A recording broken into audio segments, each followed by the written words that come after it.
අතීතයේ එක්තරා සෙන්නාරාමයක ජීවත් වූ ප්‍රඥාවන්ත ගුරුවරයෙක් ඉතා දුර්ලභ අලංකාර ඕකිඩ් මලක් පවාගෙන හිටියා. ඔහු මේ මලට කොයිතරම් ආදරය කළාද කිව්වොත් දිනපතාම Tamanගේ දෑතින් ඊට වතුර දමමින් ඉතා ආසාවෙන් සාත්තු කළා.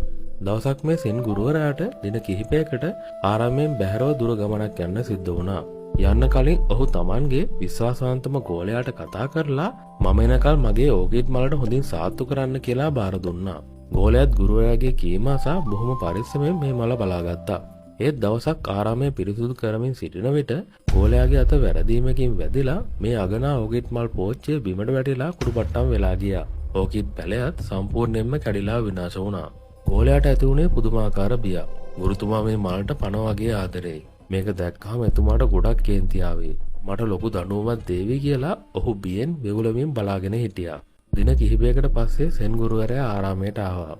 ගෝලයා වහාම ගුරුවරයා ඉදිරියේ දණින් වැටිලා අඬමින් මුළු සිද්ධියම විස්තර කරලා සමාව ඉල්ලුවා. ගුරුවරයා ඉතා සංසුන්ව බිඳී ගිය මල් පෝච්චිය දිහා බැලුවා.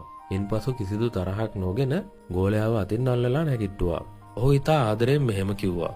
දරුවා බිය වෙන්න එපා. මම මේ ඕකිඩ් මල වැව්වේ මේ ආරාමයට ලස්සනක් එකතු කරන්නයි. ඒ මල දිහා බලලා අපේ හිතවලට සතුටක් ලබා ගන්නයි. නැතුව මම මල් වැව්වේ කේන්ති ගන්නවත් දුක්ෙන්වත් නෙවෙයි. අපි අපේ ජීවිතේ විවිධ භෞතික දේවල්, වාහන, ගෙවල්, නවීන දුරකථන, ඇඳුම් ආදී මෙලදී ගන්නේ අපේ සතුට සහ පහසුව වෙනුවෙන්.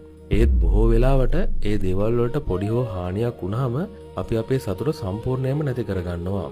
අපිට ආදරය කරන අය එක්ක රණ්ඩු වෙනවා. භෞතික දේවල් තියෙන්නේ ප්‍රයෝජනයට ගන්නයි. මිනිස්සු ඉන්නේ ආදරය කරන්නයි.